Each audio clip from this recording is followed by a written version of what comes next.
Hey mayam ngasi videos di mamagi videos nagi khara different orega aina ko fruit amadi veggies aduga egg aduga gi brush masa yawre sigi sejanaraga full face makeup tawdoini ado ahan bada mayam daina haizaning badi video se full yengbiu natraga di noi gyan tabaga moi ado di video se hawresiko khara di mayam yeng matam da khara di khalam ngani asina kamani makeup tawdoini aina ado sum yengu ko ado noina marakta kakna khokna yeng bataraga di gyan tabanga moi ado na fatana yengbiu ado aina huji uchaki ba vegetable sing do fruit vegetable ko ado sing do huji blend tawbagi da makta asina doini aba ko ahan bada foundation se tayre ko foundation blend tawbagi da makta yerum lawre yerum do lawrani lawraga aina huji tawjari pa mong sida blend tawbigani dep tawna aikoina blend tawbodo tawbiroi maramdi yerum se hingbani na kaibagi chance lei karigumba somna yerum sana blend tawningda bataragadi adugi so option ama thamjari mushroom do lawraga sum blend tawba yare hauzik ko pisum kai kak saloi na cover tawre concealer amagi mateng na ado khalam ngani ko mayam nadi kaino taw subung hawraba kaina ko ado sum yengbiro video se yanga ko na sum khang charani hauzik sumaina lipstick ama lawraga as a blush oina tairani asumana tay basena igi makeup se henamu cute ohen bagi damakta ni blend tawbagi damakta mushroom do lawrani lawraga fadana blend tawgani mayam request ama ko video se Loibafhao yengmiraga aduga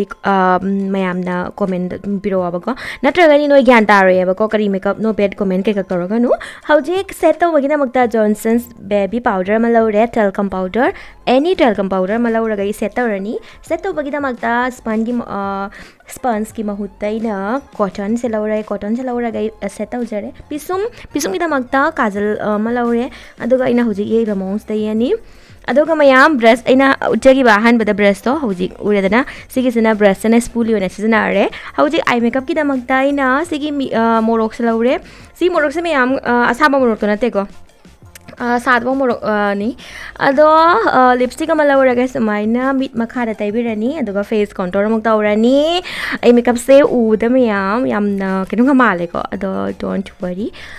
arebada loina phajagani mayam sumi yengbiu hauzik thabi do lawraga hauzik loina blend tawrani contour karikak to blender oina sigi ze beetroot sigi lawrani as a blush oina sigi natural blush ni chemical amata yaudre chemical free ni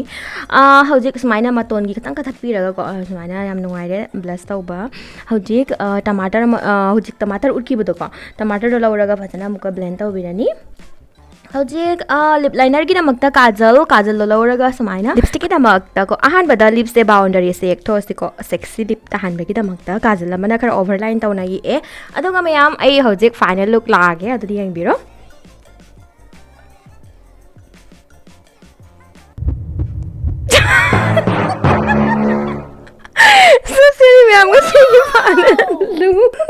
ado mayam ngasi video se mayam daina prank tawbani mayam gi prank video se yengi dai su ko prank se